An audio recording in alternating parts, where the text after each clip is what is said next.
دویمه خبره دا ده مکتوبات شریف کې د څلورو خبرو بیان دی. یو ته شریعت وایي، دویم ته طریقت وایي، دریم ته حقیقت وایي، څلورم ته معرفت وایي. د شریعت تعلق د ظاهر سره، د طریقت تعلق د باطن سره، د حقیقت تعلق د دماغ سره، د معرفت تعلق د روح سره. دا څلور امور دي. دې څلور امور باندې تفصیلی بحث دا مکتوبات شریف کې دی. دا غي وجه دا ده چې دا څلور امور چې دي دا اصل کې د انسان علاج دی. انسان د څلورو عناصرو نه جوړو. یو ته خاوره وایي، دویم ته اوبه وایي، دریم ته اور وایي، څلورم ته هوا وایي. په هر عنصر کې مصالح او مفاسد شته. نو د دې انسان علاج هم الله تعالی څلور راولېږي چې یو ته شریعت وایي، دویم ته طریقت، دریم ته حقیقت او څلورم ته معرفت. کله چې خپل ځای راشي بیا به د دې تفصیل هلته کېږي. دریم نمبر خبره ده د امام ربانی رحمه الله نه مخکې او د دوی په زمانه کې هم په تصوف کې ډېر خلک غلط شوي، الحاد طرف ته تللي. لکه څنګه چې امام غزالی رحمه الله فرمایي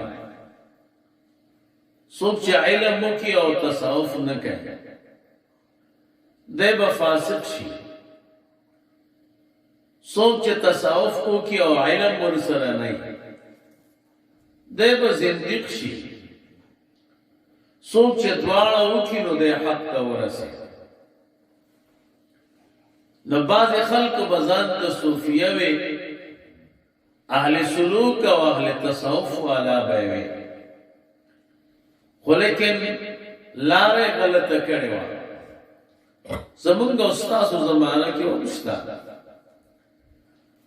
تصوف بدنامۍ او خلکو ته چې ووایو چې تصوف وکړه نو هغه شیونه بیا درته وښیي چې د کتلو نه.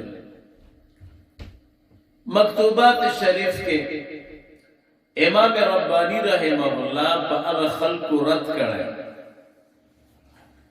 کم چې د اهل سلوک او د اهل تصوف په نوم باندې الحاد خورا او خلق د دین نه اړول او ځان ته صوفیه کرام او اهل سلوک وایي. نو مکتوبات شریف کې به پاغي باندې رد راځي. څلورم نمبر خبره د امام ربانی رحمه الله زمانه کې څو علما داسې وو چې هغې ته علماء سو وایي. بجې د دې چې خلکو ته دین وښیي او د دین خدمت وکړي نو دین به ورانه او فساد به یې کاوه. کله چې د دین د علم ظاهر طریقه بدل شي او خلق گمراه کوي نو دا علماء سو دي. چې خپل ځای ته ورسېږو د علماء سو خپل صفات دي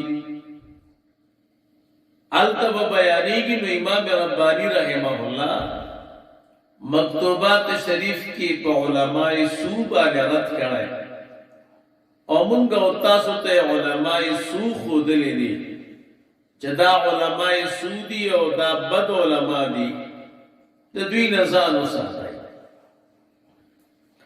پنځم نمبر خبره د امام ربانی رحمه الله زمانه کې بادشاہ تیر شوی اکبر بادشاہ ابتدا کې خو خسړی او خرست بیا خلکو گمراه یو فکر ورغورځاو چې دا انسانان خپلو منځونو کې اختلاف لري، داسې یو عقیده او ډله به جوړه کړو چې نفرتونه او اختلاف ختم. اوس هم دا فکر خلکو سره شته، وایي اختلاف مه کوئ او چې څوک څه کوي نو کوي به. دا زوړ فکر دی.